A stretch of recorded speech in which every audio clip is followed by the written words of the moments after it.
নমস্কাৰ আহি পৰিছে সন্ধিয়া কেইবাটা গুৰুত্বপূৰ্ণ খবৰ আজি হল ২৭ ফেব্ৰুৱাৰী অসমৰ লগতে ভাৰতৰ বিভিন্ন প্ৰান্তৰ কেইবাটা গুৰুত্বপূৰ্ণ খবৰ যুগুতোৱা হৈছে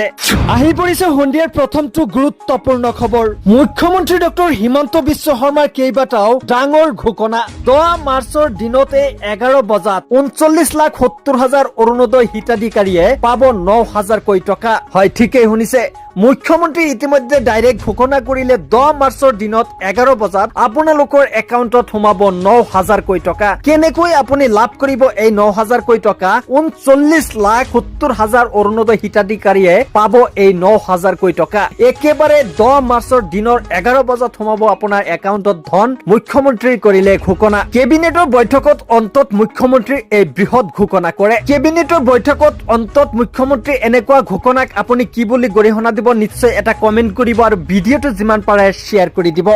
আহি পৰিছে আন এটা গুৰুত্বপূৰ্ণ খবৰ জুবিন গাৰ্গৰ ন্যায় বিচাৰি প্ৰতিবাদত বহিল এইবাৰ লুৰুণজ্যোতি গগৈ গুৱাহাটীত গণ সমগ্ৰত অসম জাতীয় পৰিষদ ইতিমধ্যে প্ৰতিবাদ কৰিবলৈ ওলাইছে জুবিন গাৰ্গৰ ন্যায় বিচাৰি জনাইছো এই মুহূৰ্তৰ এটি গুৰুত্বপূৰ্ণ খবৰ 2026 চনত বিৰোধী চৰকাৰ হলে সমগ্ৰ পৃথিৱীৰ চকু মুকলি কৰি দিব পৰাকৈ দিয়া হ'ব জুবিন দাৰ সমাধি নিৰ্মাণ কৰি এই কথা উত্থাপন কৰিছে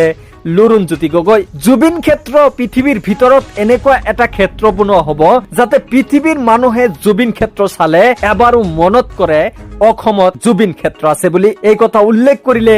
লুৰুণজ্যোতি গগৈৰ এনে মন্তব্যত আপুনি কি কয় নিশ্চয় এটা কমেন্ট কৰিব আৰু ভিডিওটো যিমান পাৰে শ্বেয়াৰ কৰি দিব জুবিন গাৰ্গৰ হত্যাকাণ্ডত অভিযুক্ত থকা সিদ্ধাৰ্থ শৰ্মাৰ ব্যৱসায়িক প্ৰতিষ্ঠান খুলি দিবলৈ নিৰ্দেশ দিলে উচ্চতম ন্যায়ালয়ে লৈ আহিছো এটি গুৰুত্বপূৰ্ণ খবৰ অসমৰ হিয়াৰ প্ৰাণৰ আমোদ জুবিন গাৰ্গৰ মৃত্যুৰ অন্যতম অপৰাধী সিদ্ধাৰ্থ শৰ্মাৰ ব্যৱসায়িক প্ৰতিষ্ঠান খুলি দিবলৈ নিৰ্দেশ দিলে উচ্চতম ন্যায়ালয়ে জুবিন গাৰ্গৰ টকাৰে লুণ্ডন ব্যৱসায়ী কৰা অভিযোগত সিল কৰা হৈছিল সিদ্ধাৰ্থৰ ব্যৱসায়িক প্ৰতিষ্ঠান মহাবীৰ একুৱা আজি মহাবীৰ একুৱা প্ৰতিষ্ঠান খুলি দিয়াৰ নিৰ্দেশনা দিলে উচ্চতম ন্যায়ালয়ে আপুনি এনেকুৱা উচ্চতম ন্যায়ালয়ৰ ৰায়দানত কি মন্তব্য প্ৰেৰণ কৰিব বিচাৰে নিশ্চয় এটা কমেন্ট কৰিব আৰু ভিডিওটো যিমান পাৰে শ্বেয়াৰ কৰি দিব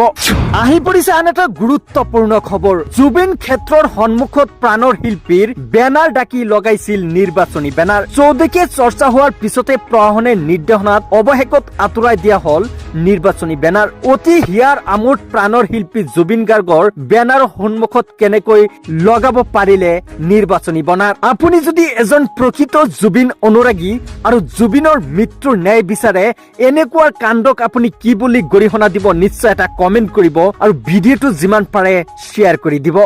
আহি পৰিছে আন এটা গুৰুত্বপূৰ্ণ খবৰ পবিত্ৰ ৰমজানৰ প্ৰাকখনতে হিন্দুসকলৰ হোলীৰ বাবে ঢাকি দিয়া হল পবিত্ৰ মুছলমানৰ মছজিদঘৰ উত্তৰ প্ৰদেশৰ শাহজাহানপুৰত হোলীৰ বাবে তিৰপালেৰে ঢাকি দিয়া হল প্ৰায় 100টা মছজিদ জোতামাৰ হোলী শোভাযাত্ৰাৰ সময়তে কোনো দৃষ্টকৃত যাতে মছজিদত ৰং লগাব নোৱাৰে তাৰ বাবে জিলা প্ৰশাসনে এই পদক্ষেপ গ্ৰহণ কৰিলে আপুনি প্ৰশাসনৰ এনে পদক্ষেপ গ্ৰহণ কৰা কি বুলি কয় নিশ্চয় এটা কমেন্ট কৰিব আৰু প্ৰতিজন মুছলমান ব্যক্তিয়ে এই ভিডিওটো যিমান পাৰে শ্বেয়াৰ কৰি দিব ইনষ্টাগ্ৰামত পৃথিৱীৰ ভিতৰত আটাইতকৈ বেছি ফলোৱাৰ থকা হল প্ৰধানমন্ত্ৰী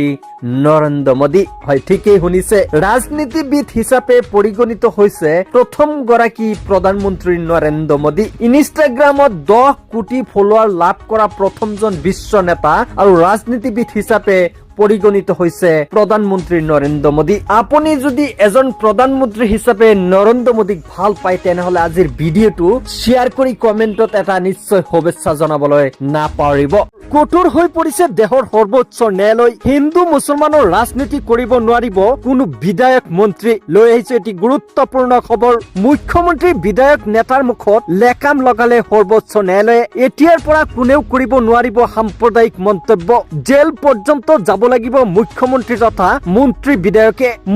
বিধায়কে কোনো বিশেষ সম্প্ৰদায়িক টাৰ্গেট কৰিব নোৱাৰিব এতিয়াৰ পৰা নিৰ্বাচনৰ পূৰ্বে কঠোৰ দেশৰ সৰ্বোচ্চ ন্যায়ালয় সাংবিধানিক পদত থকা ব্যক্তিলৈ এছচি কঠোৰ নিৰ্দেশনা জাতি ধৰ্মৰ ভিত্তিত কৰিব নোৱাৰিব সাম্প্ৰদায়িক মন্তব্য ভাষা অথবা অঞ্চলৰ ভিত্তিতো দিব নোৱাৰিব সাম্প্ৰদায়িক মন্তব্য মন্ত্ৰী বিধায়কে কোনো বিশেষ সম্প্ৰদায়িক টাৰ্গেট কৰিব নোৱাৰিব এতিয়াৰ পৰা হিন্দু মুছলমান ৰাজনীতি কৰিব নোৱাৰিব কোনো মন্ত্ৰী বিধায়কে নাগৰিক মৌলিক অধিকাৰ কোনেও ভংগ কৰিব নোৱাৰিব জাননী দিলে সৰ্বোচ্চ ন্যায়ালয়ে। ঘৃণামূলক ভাষণ আদালতত অৱমানৰ সমান এই কথাও কলে সৰ্বোচ্চ ন্যায়ালয়ে। হিমন্ত বিশ্ব শৰ্মা ঘৃণামূলক ভাষণৰ বিৰুদ্ধে কৰা আবেদনক লৈ মন্তব্য কৰিলে সৰ্বোচ্চ ন্যায়ালয়ে। গোচৰ নিষ্পত্তি পূৰ্বে কেইবাখন আবেদন বিবেচনা কৰিছে সৰ্বোচ্চ ন্যায়ালয়ে। ৰিট আবেদন গ্ৰহণ কৰিবলৈ অস্বীকাৰ কৰাৰ বিপৰীতে কৰিছে এই বহু মন্তব্য। সংবিধান উলংঘন কৰিব নোৱাৰিব মন্ত্ৰী অথবা কোনো বিধায়কে। ন্যায়াধীন উজ্জ্বল ভূঞা বিচাৰপীঠ গুৰুত্বপূৰ্ণ এই ৰায়দান। সকলোৰে প্ৰতি সন্মান আৰু শ্ৰদ্ধা মনোভাৱ ৰাখিব লাগিব জনপ্ৰতিনিধিয়ে। ভাষণ কাৰ্টুন মিম প্ৰস্তুত কৰি উপলংঘা কৰিব নোৱাৰিব কোনো বিধায়ক মন্ত্ৰীয়ে। এই কথা স্পষ্ট কৰি দিলে সৰ্বোচ্চ ন্যায়ালয়ে। আপুনি সৰ্বোচ্চ ন্যায়ালয়ৰ কথাত কি কয় নিশ্চয় এটা কমেন্ট কৰিব আৰু ভিডিঅ'টো যিমান পাৰে শ্বেয়াৰ কৰি দিব। আহি পৰিছে আন এটা গুৰুত্বপূৰ্ণ খবৰ। জুবিন গাৰ্গৰ মৃত্যুৰ সন্দৰ্ভত এইবাৰ ভয়ংকৰ মন্তব্য প্ৰেৰণ কৰিলে বিধায়ক অখিল গগৈ। তিনিটা কাম নকৰিলে জুবিন দাই কেতিয়াও ন্যায় নাপায় এই কথা কলে বিধায়ক অখিল গগৈ। অতিৰিক্ত চাৰ্জশ্বিট দাখিল কৰিবই লাগিব, নহলে জুবিন দা কেতিয়াও ন্যায় নাপায়। নেশ্যনেল ষ্টেণ্ডাৰ্ড লাৰ্জৰ টিম বনাব লাগিব, নহলে জুবিন দাই ন্যায় নাপাব। প্ৰতিদিনে আদালত বহুৱাই শুনানি দিব লাগিব, নহলেও আদালতত কেতিয়াও জুবিন দাৰ ন্যায় দিব নোৱাৰে। এই ভয়ংকৰ মন্তব্য প্ৰেৰণ কৰিলে বিধায়ক অখিল গগৈ। জুবিন দাৰ ন্যায় বিচাৰি বিধায়ক অখিল গগৈৰ মন্তব্যত আপুনি কি কয় নিশ্চয় এটা কমেন্ট কৰিব আৰু ভিডিঅ'টো যিমান পাৰে শ্বেয়াৰ কৰি দিব।